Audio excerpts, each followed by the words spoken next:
예, 오늘과 다음 주 두 주에 걸쳐서 우리 크리스마스 메시지를 같이 듣겠습니다. 네. 마태복음 2장. 오늘은 이제 우리 학생 형제가 1절부터 12절까지만 읽었는데 마태복음 2장을 끝까지 다 읽어 보신 분들이 많이 계실 겁니다. 그 마태복음 2장에 보면 여러 가지 사건이 기록되어 있습니다. 예. 자, 첫째는 오늘 우리가 읽은 데 나와 1절에 나와 있죠. 어떤 사건입니까? 헤롯 왕 때 예수님, 아기 예수님이 탄생하셨다는 것이 첫째 사건이죠. 자, 다섯 가지로 사건을 한번 나누어 보겠습니다. 자, 첫째는 뭐라고요? 유대 베들레헴에서 아기 예수님이 탄생하신 사건이죠. 둘째는 뭡니까? 동방에서 어떤 박사들이 찾아왔어요.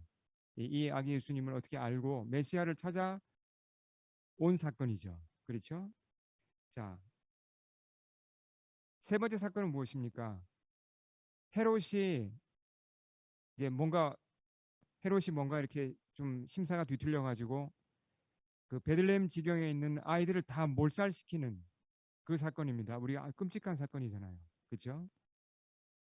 어, 네 번째 사건을 뽑으면 아기 예수님이 그 이제 베들레헴 지경에 머물러 있었다면 이제 희생을 당할 수도 있었으나 어떻게 하나님이 어떻게 도와주셨습니까? 천사를 통해서 요셉에게 경고를 주셨죠. 예. 그렇게 해가지고 이집트로 이제 일종의 망명을 갑니다. 이게 난민이 돼서 이집트로 피해 가는 거죠. 그게 네 번째 사건이고 마지막 사건은 무엇입니까? 2장 가장 끝에 보면 어떤 사건이 나오죠?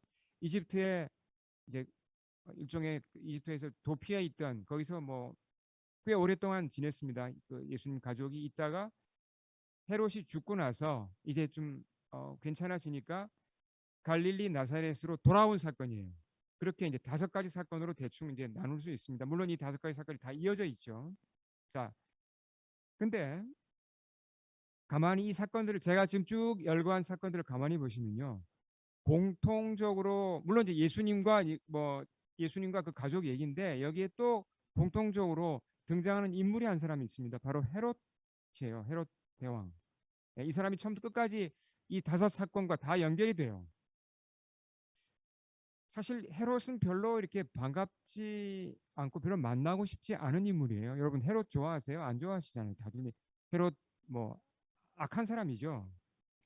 근데 자, 저자인 이 마태가 쓴 마태복음인데 마태가 지금 크리스마스 스토리를 지금 쓰고 있잖아요. 그렇죠? 물론 이제 스토리라는 게 결국은 실화를 쓴 건데 마태가 크리스마스 스토리를 우리한테 전해주는데 다섯 가지로 나누어서 쭉 얘기를 전해준단 말이죠.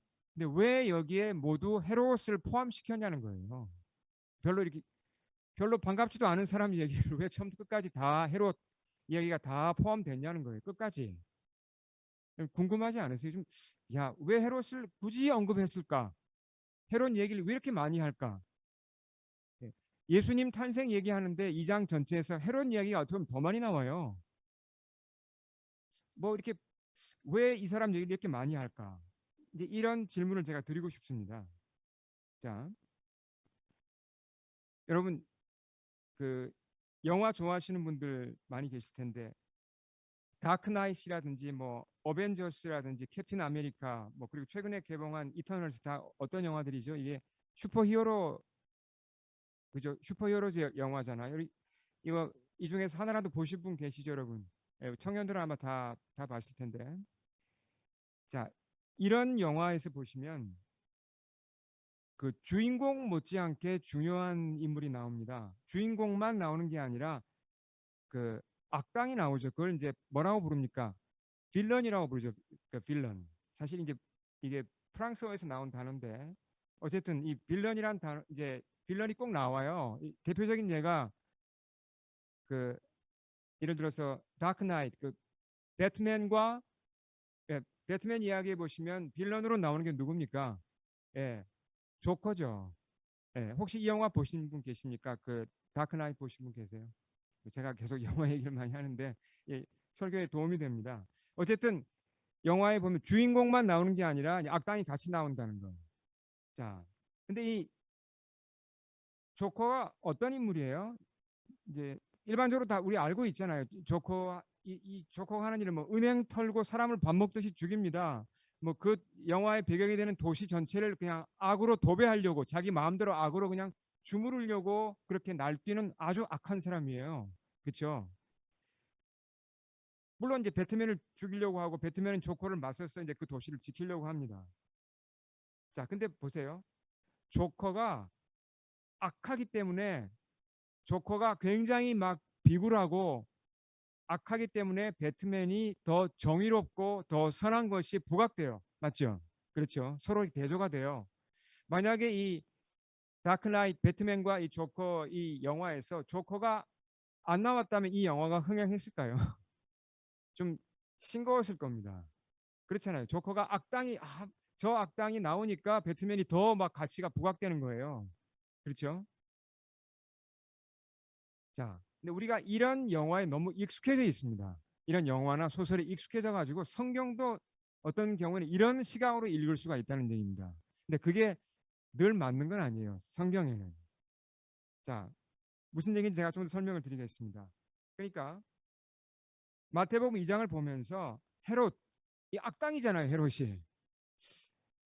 이 악당 역할을 하는 헤롯을 보면서 이런 생각을 할 수 있죠. 야, 헤롯 참 잔인하다. 어떻게 그렇게 베들레헴 아기들을 다 몰살시키지? 아기 예수님을 죽이려고 그랬잖아. 예수님이 헤롯 때문에 돌아가실 뻔했어. 그러나 역시 악은 오래 못 버티고 늘 그래도 선이 이기는 거야. 결국 헤롯이 실패했어. 예수님은 피하셨고 헤롯은 죽었구나. 짝짝짝. 야, 악은 망한다. 뭐 이렇게 결론을 내리고 다음 장 3장으로 넘어가시면요. 이게 약간 문제가 있습니다. 이게 그 뭐 어느 정도 내용은 파악했지만 중요한 메시지 하나를 놓치고 간다는 얘기입니다. 무슨 얘기냐면 헤롯이 왜 등장했는가? 헤롯이 크리스마스 스토리에 왜 이렇게 자세하게 길게 나오는가를 우리가 잘 모르고 지나간다는 얘기예요. 그런 의미가 아니에요. 헤롯을 여기에 등장시킨 이유가 헤롯이 등장해야 예수님이 더 막 부각되고 얘기가 더 막 흥미진진해지고 스릴이 있어지고 그런 역할을 하는 게 헤롯이 그런 역할 때문에 헤롯이 나온 게 아니라는 얘기입니다. 더 중요한 목적이 있어요. 헤롯 얘기를 이렇게 자세히 한 때는 크리스마스 스토리를 하면서 헤롯을 이렇게 자세하게 얘기한 데는 굉장히 중요한 이유가 있습니다. 그 이유를 저와 함께 찾아보겠습니다. 자, 좀 길게 제가 이제 그 목적을 가지고 우리 내용을 한번 들어가 보겠습니다. 자, 헤롯은 어떤 인물입니까? 그 참 역사가 그러니까 BC에서 AD로 주 전에서 주 후로 바뀌는 그 시기에 이스라엘의 왕이었죠. 역사가들은 이 사람의 이름을 그 헤롯이 성경에 워낙 많이 나와요. 다 헤롯 이 집안 사람들이에요. 다 후손들인데 자기 아들이나 손자와 구별하기 위해서 역사가들은 헤롯 더 그레이트, 헤롯 대왕이라고 부릅니다. 오늘 헤롯은 헤롯 대왕이죠. 이 사람이 유대인이 아닙니다. 참 재밌죠. 유대인이 아닌데 어떻게 이스라엘의 왕이 됐을까? 이 사람이 그 어, 에서의 후손입니다. 이둠의 사람인데요. 근데 사실은 그러면 이스라엘의 왕이 못 되죠. 근데 이 사람 굉장히 권모술수가 능한 사람이에요. 그 당시 최고의 권력은 누가 쥐고 있었습니까? 당연히 로마가 쥐고 있었죠. 로마 원로원을 매수해가지고 이 사람이 이스라엘의 왕이 된 거예요.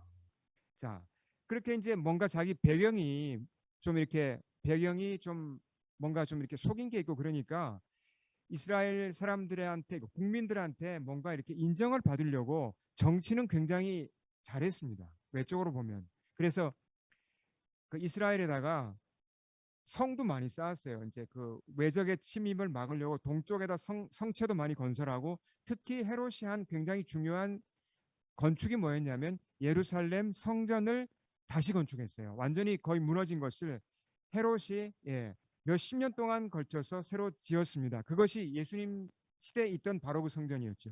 그걸 헤롯 성전이라고 부르죠. 이렇게 이제 정치는 잘했는데 이 사람이 마음속으로는 늘 노심초사했어요. 왜요? 자기 왕 자기 왕자리 그걸 빼앗길까 봐 늘 불안해했습니다.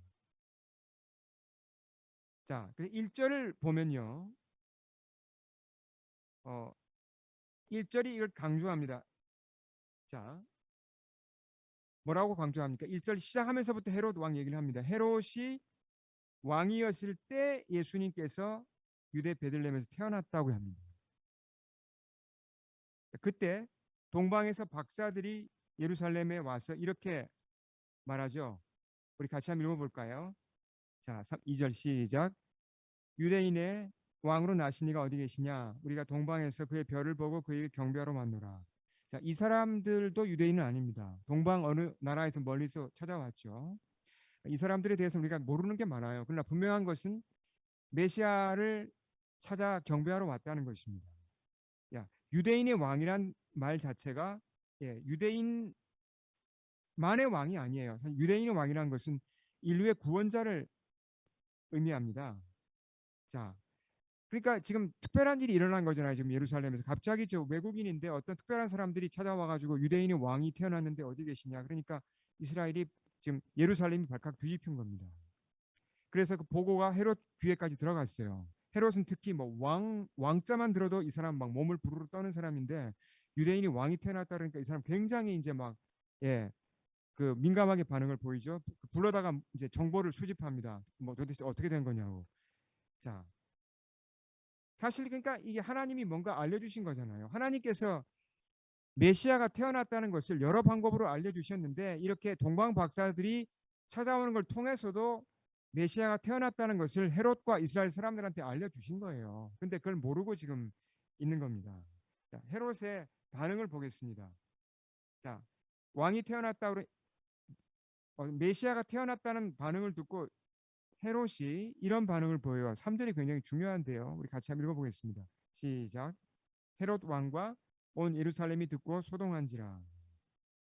소동했다고 번역된 이 단어를 좀 더 리얼하게 번역하면 영어로 disturb예요. disturbed. disturbed가 뭐죠? 이건 아주 심하게 불안해하는 겁니다. disturbed. 이게 사실 불안해할 소식이 아니잖아요. 구원자가 태어났다. 이건 문자 그대로 굿뉴스죠. 굿뉴스. 그렇잖아요. 이게 왜 불안할 소식입니까? 구원자가 태어났다 그러는데. 근데 헤롯은 이걸 어떻게 받아들인 거죠? 왕이 태어났다 그러니까 왕이 태어났으면 내 자리를 뺐을지도 몰라. 새로 태어난 왕이 내 자리에 올라올지도 몰라. 이런 이상한 생각을 하면서 이 사람이 지금 불안해하는 겁니다. 자, 그러면서 묻습니다. 그리스도가 그럼 어디서 태어나겠느냐? 자기 이제 신하들을 불러다가 물어요. 그러니까 뭐라고 답을 합니까? 성경에 능통한 서기관들이 이렇게 답을 합니다. 미가서를 인용하면서 답을 했죠. 우리 같이 한번 읽어볼까요? 앞을 보면서 우리 크게 한번 읽겠습니다. 시작. 유대 베들레헴이오니 이는 선지자로 이렇게 기록된 바 또 유대 땅 베들레헴아 너는 유대의 고을 중에 가장 작지 아니하도다. 내게서 한 다스리는 자가 나와서 내 백성 이스라엘의 목자가 되리라. 자, 이건 미가서의 구약 성경 미가서를 보시면 나오는 예언입니다. 그러니까 이때로부터 약 700년 전에 주어졌던 예언이에요. 자, 이 예언에 따르면 뭐라고요? 작은 마을인 베들레헴에서 메시아가 태어난다 그랬죠. 근데 미가서를 좀 더 보시면 그 메시아가 이스라엘의 구원자뿐만 아니라 열방의 만민의 구원자가 된다 그랬어요. 그런 예언이 나옵니다. 근데 실제로 눈앞에서 이 예언이 지금 이루어지고 있잖아요. 왜요? 동방 박사 이방인들이 찾아왔잖아요. 그들도 구원자를 찾아왔잖아요. 그러니까 놀랍게 정말 이 하나님의 주신 예언이 지금 이루어지고 있는 겁니다. 그러니까 지금 헤롯이 이런 상황 속에서 지금 일이 이렇게 돌아가고 있구나. 그러면 어떤 반응을 보이는 게 정상입니까? 야, 하나님이 구원자를 보내셨구나. 실제로 이 일이 이루어지고 있구나. 얼마나 기쁜 소식이에요. 그 구원자를 자기도 찾고 받아들이는 게 정상이잖아요. 그게 너무나 당연한 일입니다. 근데 이 사람의 생각은 달라요. 전혀 다른 생각을 합니다. 자, 뭐라고 박사들한테 얘기를 합니까? 자, 우리 청년들이 같이 한번 읽어보겠습니다. 우리 청년들 8절 같이 한번 읽겠습니다. 시작.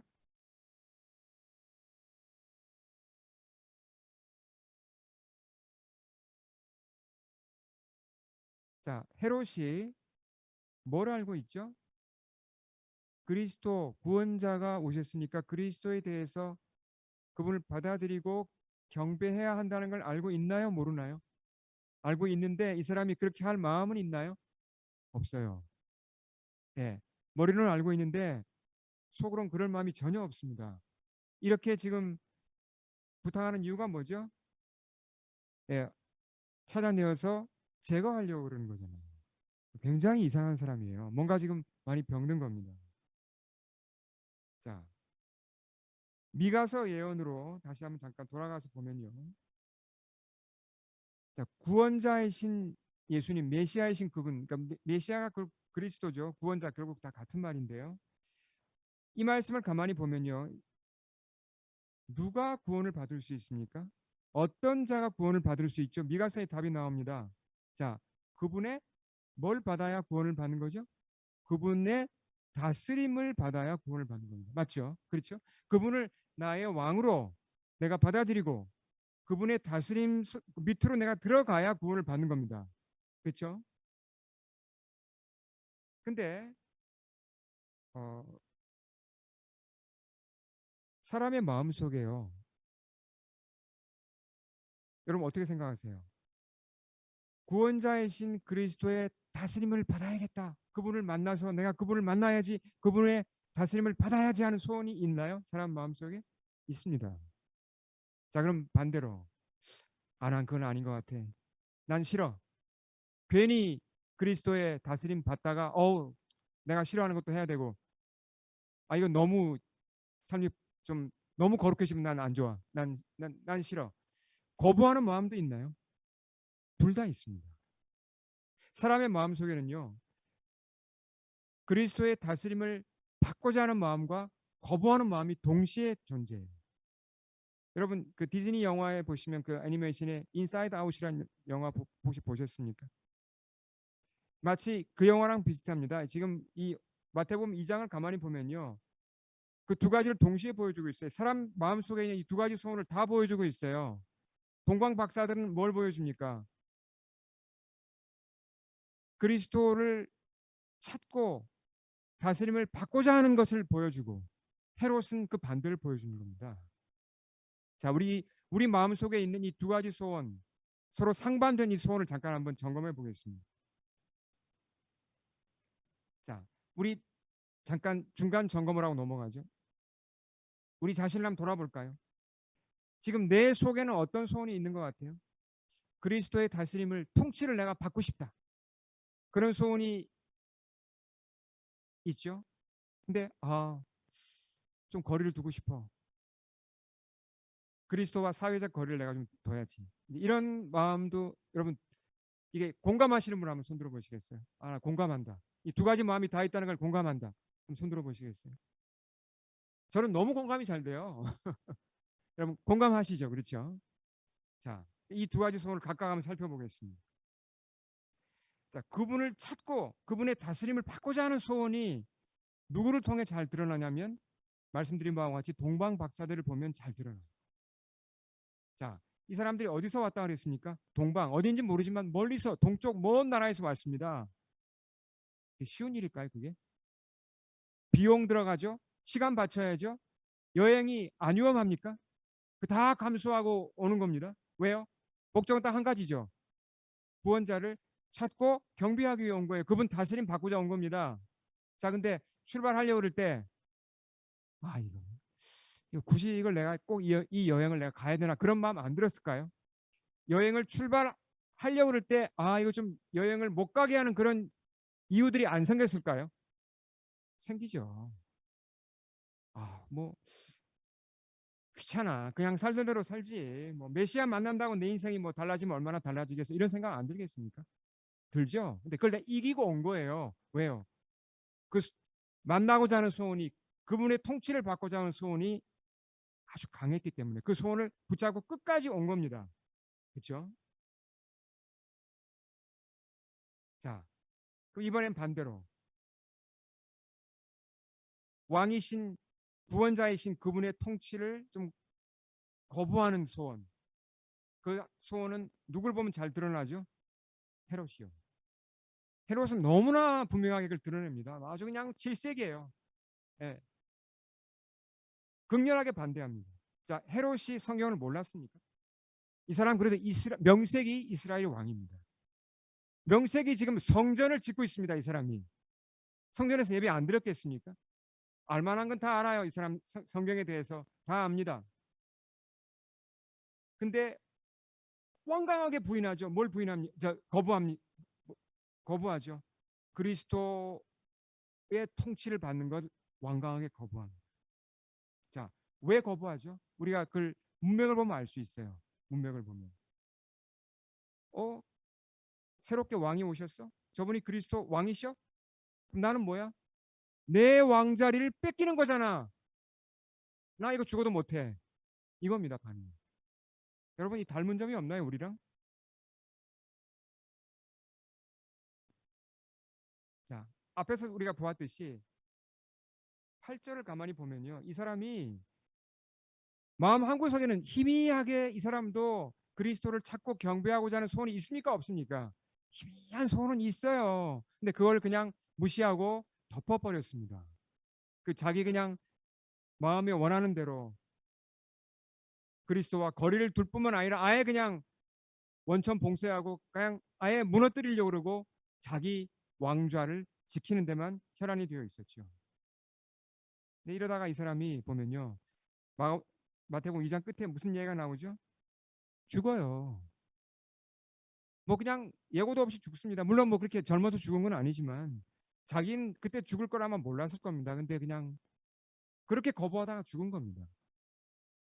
자, 우리 지금 뭘 보고 있습니까? 사람 마음속에는 두 가지 상반된 생각이 있죠. 소원이 있습니다. 그리스도의 통치를 받고자 하는 소원과 거부하고자 하는 소원이 동시에 있단 말이에요. 그게. 자, 어떤 걸 따라야 되겠습니까? 역사를 보면요.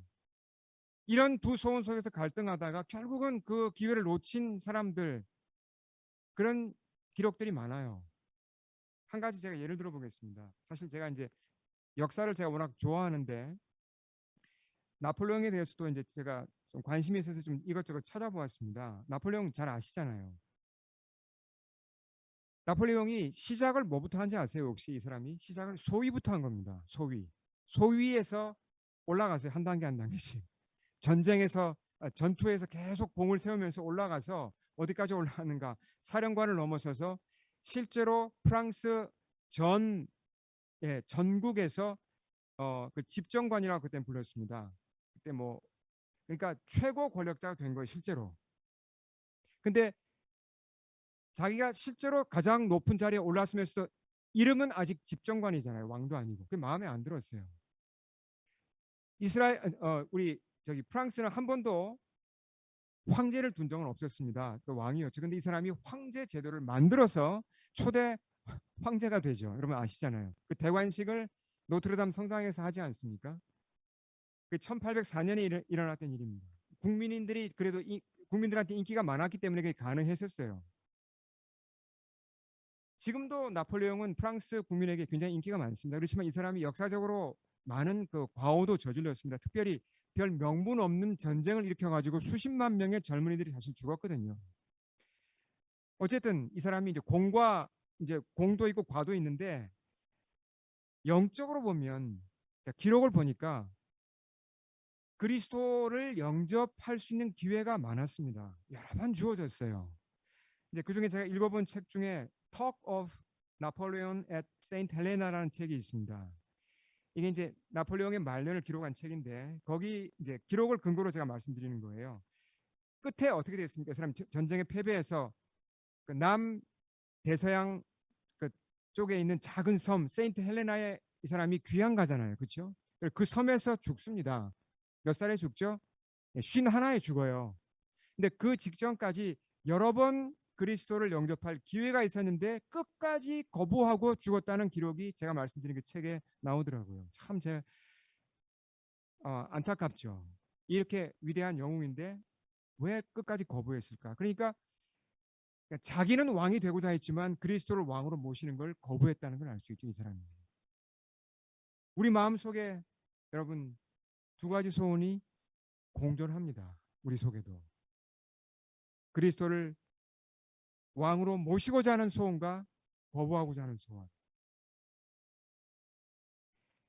자, 통치받고 그분을 알고자 하는 소원도 우리가 참 이제 이해를 잘하지만 이제 제가 참 그 뭐라고 그럴까요? 저는 목회자임에도 불구하고 가끔 제 속에 그런 소원이 있다는 걸 느껴요. 아, 내 속에 그리스도께 거리를 두고자 하는 소원이 아직도 남아 있구나.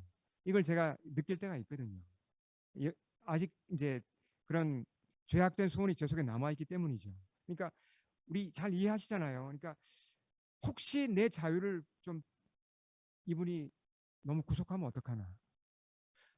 이분의 통치를 받으면 완전히 그럼 나는 뭐 이분의 노예가 되나? 내가 원치 않는 삶을 살면 어떡하나?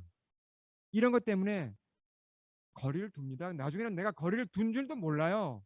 근데 그렇게 거리를 멀찍이 두고 살아가요. 자, 다시 동방 박사들 쪽으로 한번 돌아가 보겠습니다. 이 사람들이 많은 수고를 바치고 많은 시간을 들여서 마침내 메시아를 찾아왔죠. 아기 예수님을 찾아왔습니다. 그때 성경은 어, 물론 가끔 과장법은 쓰긴 써요. 표현을 할 때. 그러나 뭐 거짓말을 절대 하지 않죠. 근데 메시아를 찾아온 그들이 마침내 메시아를 만났을 때 그들의 반응을 이렇게 기록했습니다. 참 놀라운 말씀인데요. 우리 같이 한번 읽어보겠습니다. 시작. 그들이 별을 보고 매우 크게 기뻐하고 기뻐하더라. 어떻게 생각하세요, 여러분? 이 기쁨에 대해서. 여러분, 이런 기쁨 최근에 경험해 보셨습니까? 이런 기쁨. 아무런 어떤 마음속에 어떤 뭔가 걱정이나 어떤 그 뭐 뒤에 올 두려움이나 이런 거 다 그런 것들이 다 사라지고 완전한 기쁨이 내 마음을 채워주는 그런 걸 언제 여러분 경험해 보셨습니까? 바로 그런 기쁨이에요. 자, 이게 어디서 온 기쁨이죠?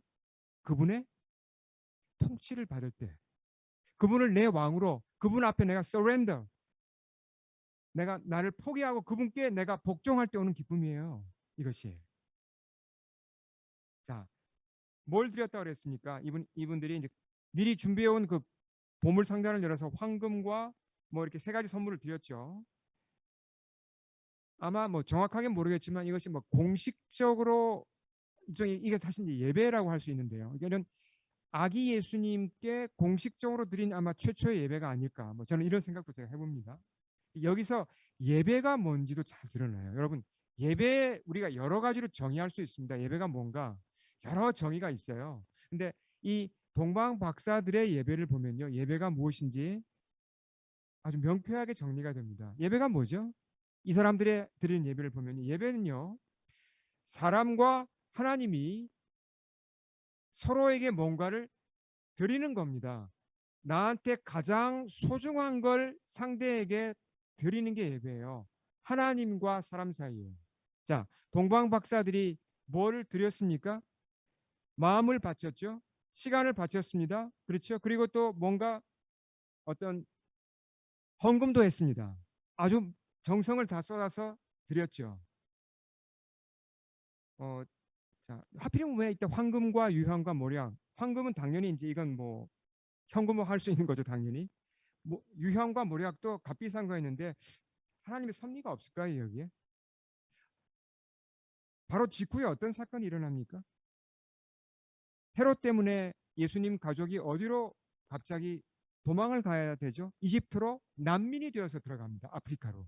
예수님도 아프리카 난민이 되셨어요. 거기서 최소한 몇 개월, 길게는 뭐 한 2, 3, 정확하게 그건 모릅니다. 어쨌든 꽤 긴 기간 동안 난민으로 아프리카에서 살아야 했었습니다. 그때 이 동방 박사들이 가져와서 바쳤던 그 황금과 유황과 모래약이 굉장히 요긴하게 재정적으로 쓰였을 거라고 학자들은 추정을 합니다. 예, 맞는 얘기죠.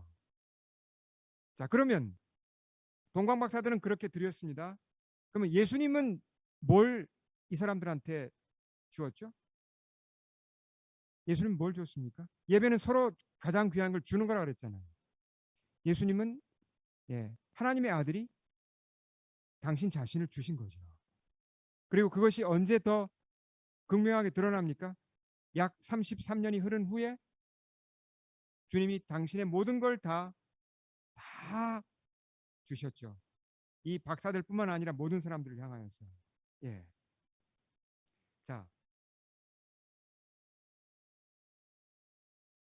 우리가 스스로 돌아볼 필요가 있습니다. 내가 지금 동방 박사들처럼 살고 있는가? 아니면 헤롯처럼 살고 있는가? 주님을 향한 나의 자세가 어떤가를 정말 그분의 통치를 내가 받고자 하는가 아니면 거부하고자 하는가 우리 자신을 돌아볼 필요가 있습니다.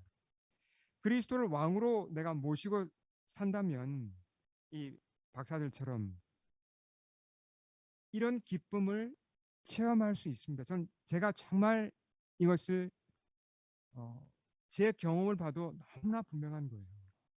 우리가 이 내 삶에 어떤 지금 기쁨이 떨어진 것 같다. 사실은 근본 문제가 이 10절과 연관된 겁니다. 통치하고 연결된 거예요. 다시 한번 잘 돌아볼 필요가 있습니다. 물론 그리스도의 통치를 받는 사람이라고 해서 뭐 늘 그냥 뭐 내게 강 같은 평화 뭐 그냥 뭐 아무런 근심 걱정 없이 살아가는 건 아니죠. 시련이 옵니다. 어려움이 있습니다. 그러나 그분의 통치를 받는다면 이길 힘을 얻어요. 그렇지 않습니까? 흔들리다가도 금방 다시 중심을 잡고 이겨나갈 에너지를 얻고 지혜를 얻습니다.